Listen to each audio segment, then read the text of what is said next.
गरीब साध साध सब नेक हैं, आप अपनी ठोरी। जो सतलोक ले जावेंगे वो साधु कोई और।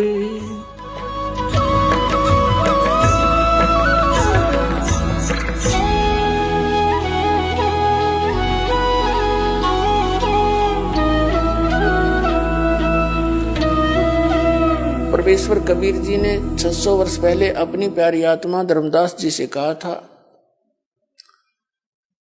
कि धर्मदास, जब कलयुग की बीचली पीढ़ी का समय आएगा, उस समय इनको शिक्षित किया जाएगा और उस समय इनको मैं पुनः आऊंगा और यथार्थ ज्ञान कराऊंगा। क्योंकि धर्मदास जी बड़े चिंतित थे,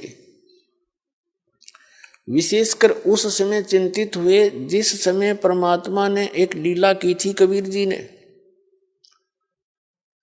ये देखने के लिए कि जो मेरी शरण में आए हैं उसमें 64 लाख शिष्य कबीर परमेश्वर जी के हुए थे।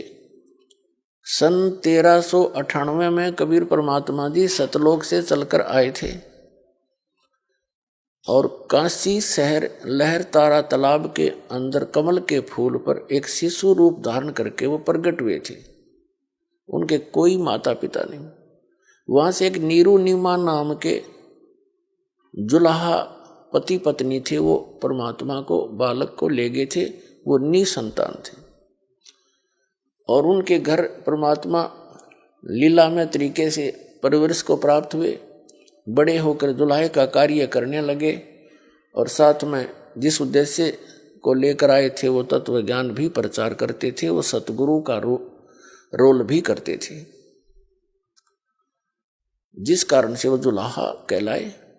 तो उस समय परमात्मा के शरण में जो भी आया, कुछ आशीर्वाद से, कुछ भगवान परमात्मा प्रथम मंत्र देते थे जो दास आपको देता है, 5 नाम का, बस इससे उनको बहुत लाभ हुआ। 64 लाख शिष्य बने थे केवल मालिक की इस चमत्कारी शक्ति को देखकर। फिर परमात्मा ने देखना चाहा था कि मैं देखूं ये मुझे एज ए गॉड ट्रीट करते हैं या एज ए एक संत, ये मुझे भगवान की तरह मानते हैं, मुझे ये भगवान स्वीकार किए हुए हैं, या मुझे एक सिंपल संत मानते हैं। परमात्मा को तो मालूम था ये क्या मानते हैं, लेकिन दिखाना चाह रहे थे धर्मदास को और अन्य अपने निज भक्तों को। परमेश्वर कबीर जी ने एक लीला की थी। एक लड़की वैसा थी, गनका थी, उसने सत्संग सुना, उसको अपने कर्म से नफरत हुई, आत्मा जागेगी उसकी। परमात्मा कबीर जी के चरणों में आई, अपनी सारी कहानी बता दी और प्रार्थना की, मालिक क्या मेरा भी, मेरे जैसी दुष्टा का भी उद्धार हो सकता है? कबीर परमात्मा ने कहा, बेटा आत्मा तो लाल है, ये कीचड़ में गिर जाती है तो जौहरी उसको साफ करके वैसा ही बना लेता है, कीमत में कोई अंतर नहीं होता। आगे गलती ना करना, पीछे जो बनी सो बनी, ये सफाई हो जाएगी। उस बेटी के यह बात समझ में आ गई। उसी दिन से अपना वो दुष्कर्म त्यागा और परमेश्वर कबीर जी की शरण में शिष्या बनकर अधिक से अधिक सत्संग श्रवण करने के लिए आने लगी। अब जब सत्संग के अंदर वो गणिका सुप्रसिद्ध काशी की वैश्या थी, सबको पता था, परमात्मा के सत्संग में आने लगी, कबीर जी के सत्संग में, तो उनके शिष्य ही उस लड़की को भला बुरा कहने लगे। तू यहां मत आया कर, बदनाम करवाएगी हैं। और तो उस लड़की ने परमात्मा जी से, गुरुदेव से कहा, गुरुदेव वो सारी कहानी बताई कि कुछ भक्त, कुछ माई मुझे हे दृष्टि से देखते हैं और मुझे यहाँ आने के लिए मना करते हैं। तो परमात्मा ने सत्संग के माध्यम से सभी को बहुत कुछ संकेत दिए, बताने की चेष्टा की कि कुष्टी हो संत बंदगी कीजिए, हो वैसा के विश्वास चरण चित दीजिए। क्या बताते थे कि यदि कोई भक्त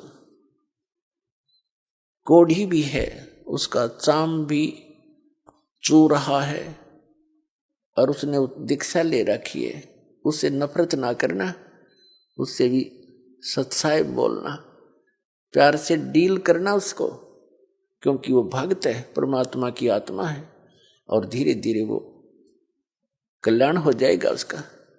ऐसे ही बताते हैं, हो वैसा के विश्वास चरण चित दीजिए। यदि कोई गणिका भी हो और वो भगवान पर विश्वास रखती है, उसको भी एक भक्त भगतमती बहन रूप में ट्रीट करना, अपनी आत्मा में दोष देना देखना उसके प्रति, क्योंकि वो भगवान की बच्ची है। धीरे धीरे बुराई छूटेगी, क्योंकि जब तक मैला कपड़ा साबुन और जल के संपर्क में आवेगा नहीं तो निर्मल कैसे होगा। तो ये सत्संग एक जल और साबुन दोनों का काम करता है। यहाँ आएंगे, कोई शराब पीता है, कोई सिगरेट पीता है, कोई मांस खाता है, कोई रिश्वत लेता है, कोई चोरी करता है, कोई दुराचार करता है। यहाँ आएंगे, उनको पता चलेगा, उनकी आत्मा साफ होगी तो तभी बुराई छूटेगी। चाहे कोई डाके मारता है, चोर है, जब उसको पता चलेगा तो ऐसा जुल्म कर रहा है, इसको कहाँ भरेगा, कीड़े पड़ेंगे कुत्ता बन के सिर में, खाज लगेगी, माया यही रह जाएगी, तू लूट लूट कर जा रहा है, ले जा रहा है, या कोई भी बुराई कर रहा है, उसका कितना भयंकर परिणाम तुझे भोगना पड़ेगा। तो अज्ञानता से गलतियां बड़े बड़े महापुरुषों से भी होगी, और अच्छी आत्माएं तुरंत त्याग देती हैं, सतर्क हो जाती हैं, आगे फूक फूक कर कदम रखती हैं। तो ज्ञान सत्संग से ही होता है। कोई भी यहाँ आओ, सत्संग एक ओपन सथल होता है, सबके लिए अलाउड है, और सत्संग सुनेंगे तो बुराई छूटेगी। बहुत कुछ परमात्मा समझाया करते थे, लेकिन एक और हमारे अंदर दोष है, हम गुरुदेव से अतिरिक्त अपने को ज्यादा बुद्धिमान मानने लग जाते हैं, और जब सुख हो जाता है, क्योंकि ये तो एक सुख का सागर है कबीर परमात्मा, इनकी शरण में आने से जीव को सुख तो होगा ही होगा। जैसे एसी रूम है, एयर कंडीशनर, और उसके अंदर कोई आता है गर्मी में, उसमें तो आती इसको राहत मिलेगी मिलेगी, वो वातावरण ऐसा है। तो सुख होते ही हमारे अंदर एक दोष है, हम भगवान से ही दूर होना प्रारंभ कर देते हैं। तो कबीर साहब कहते हैं, वो दुख भी आप, वो सुख भी आपके लिए आपके लिए जो है ना, एक बहुत बुरा सिद्ध हो गया, अभिशाप बन गया आपके लिए। तो यही कारण रहा कि वो लोग परमात्मा के सुने हुए वचनों पर अमल कम करने लगे, और अपने मते से अधिक व्यवस्था करने लगे सत्संग के अंदर। और ये सबसे बड़ी मार खाता प्राणी, अपना अपना मता नहीं चल सकता, या तो जो सतगुरु का आदेश हो उसी को सिरोधार्य रखे। यदि हम इसे बुद्धिमान होते तो पहले यहाँ इसी ज्ञान को ग्रहण किए होते, हम पहले ही बुराइयां छोड़ चुके होते। ऐसा निर्मल ज्ञान जो परमात्मा कबीर जी ने दिया, ये हमें पहले ही प्राप्त होता। अब दो बात सीख ली विद्वान पाक के, और अपनी हिम्मती से फिर आप चलोगे, ये यहाँ ऐसा ठीक नहीं, यहाँ ऐसा होना चाहिए, खाक होना चाहिए। जो व्यवस्था सतगुरुदेव कराते हैं वो सिरोधार्य होनी चाहिए भगत के लिए, और जो आदेश थे वो सिरोधार्य होना चाहिए। भक्त भक्त ही होता है। तो नहीं, उनके गले उतरी नहीं यह बात। परमात्मा समझ गए कि ये अब भक्तिहीन हो गए हैं, क्योंकि गुरु जी के वचन की अवहेलना करने से नाम खंडित हो जाता है। इन सभी समीकरणों को देखकर परमात्मा ने एक दिन सोचा कि ला इनकी अच्छी तरह फड़क निकाल दूं, क्योंकि जो आत्मा कोई जैसे कोई बुराई घनी कर रखी हो तो उसने अपने पाप दिखाई देते हैं। वो ज़्यादा से ज़्यादा सत्संग अटेंड करता है, ज़्यादा से ज़्यादा सेवा करने की चेष्टा करता है, और जैसा उसका सामर्थ्य है वो दान धर्म भी खूब करने की चेष्टा करता है। तो बहन जो गणिका थी वैसा थी, वो परमात्मा के अति निकट आकर के सत्संग सुनती थी, मुँह की तरफ देखती रहती थी भगवान के वचनों को, क्योंकि उसने तो ज्ञान कदे सुना नहीं था। उसकी तो आत्मा प्यासी थी, 50 साल की उम्र होली थी उसकी, सारे बुराई करते करते। तो उसके कारण वो सभी जो मूर्ख टाइप के व्यक्ति थे संगत में, उन्होंने औरों को भी भ्रमित कर दिया कि ये लड़की यहाँ ठीक नहीं है, गुरुजी बदनाम हो जाएंगे, ये हो जाएगा। तो परमेश्वर कबीर जी ने सोचा ला इनकी फड़क निकाल दूं। यदि मुझे ये अपने ही जैसा मान रहे हैं तो फिर इनको मेरे साथ रहने की आवश्यकता ही नहीं है। एक दिन कबीर परमेश्वर जी ने अपने प्यारे भक्त आदरणीय रविदास जी से कहा कि आप एक हाथी किराए पर ले आओ। रविदास जी ने आज्ञा का पालन किया, हाथी किराए पर ले आए, जो सधे हुए हाथी होते हैं, और उस लड़की से कहा गणका से वैश्या से, बेटी तू कल अपना सारा सुंदर कपड़े पहनना, सब आभूषण लगा करके और मेरे पास आना। जो आज्ञा गुरुदेव की। लड़की अगले दिन कबीर साहिब की कुटिया में पहुंच गई। रविदास हाथी लेकर आ गया, लड़की को हाथी पर बैठाया, रविदास जी से कहा कि आप पीलवान बन जाइए, हाथी ड्राइव करना। और लड़की को रविदास के पीछे अपने दोनों के बीच में बैठा लिया, और एक बोतल में, सफेद शीशी में बोतल में गंगा जल भर लिया,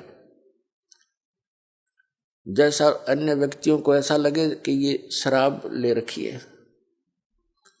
और उस लड़की गणका के कंधे पर हाथ रख लिया, हाथी पर बैठ के कबीर भगवान ने, और उस गंगा जल को ऐसे पी रहे हैं और ऐसे मस्ती में बैठे, ऐसे जूझ रहे हैं जैसे एक शराबी गतिविधि करता है, ऐसे करने लगे। और रविदास जी से कहा कि मेन बाजार है जो काशी का, उसके बीचों बीच निकाल दे हमारी सवारी ने। अब रविदास जी ने उस मेन बाजार में से निकाल दिया। अब जो भी देखे रहे सरेआम वैश्यावर्ती, देखो बहन बेटियों का बाहर निकलना दुब्बर हो गया, बाप बेटा क्या देखेंगे, ये कौन है, सब बताओ, ये तो कबीर है दुल्हा। और सभी कहते थे हम तो पहले कहा करते थे, हमें पता था कि वहाँ क्या होता है, वहाँ वैश्या भी सुप्रसिद्ध जाया करती थी। आज देख लो सरेआम होगी या सच्ची, जो चर्चा जनता में चला है वह झूठी नहीं होती।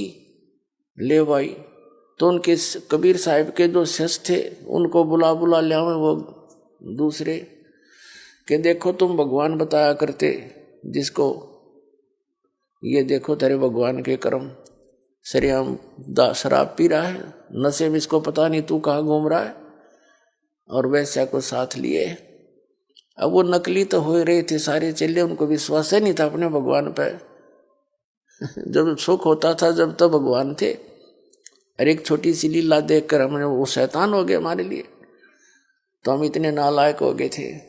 तो सभी ने परमात्मा से मुंह मोड़ लिया और कहने लगे हम तो कभी कभी जाते थे, हम तो जाते ही नहीं थे, हमने तो एक दिन नाम लिया था फिर गए नहीं, मुझे तो एक दिन वो दूसरा ले गया था, मैं ना जाया करता।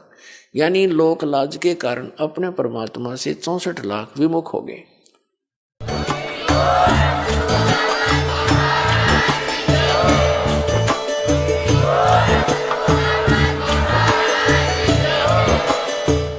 सुन रहे थे जगत गुरु तत्वदर्शी संत रामपाल जी महाराज जी के मंगल प्रवचन। अधिक जानकारी के लिए विजिट कीजिए हमारी वेबसाइट www.jagatgururampalji.org। संत रामपाल जी महाराज जी के शुभ आशीर्वाद से पूरे विश्व भर में 500 से भी ज्यादा नाम दीक्षा केंद्र हैं, जिन पर संत रामपाल जी महाराज जी द्वारा ऑनलाइन निशुल्क नाम दीक्षा दी जा रही है। अपने नजदीकी नाम दीक्षा केंद्र का पता करने के लिए संपर्क करें 8222880541।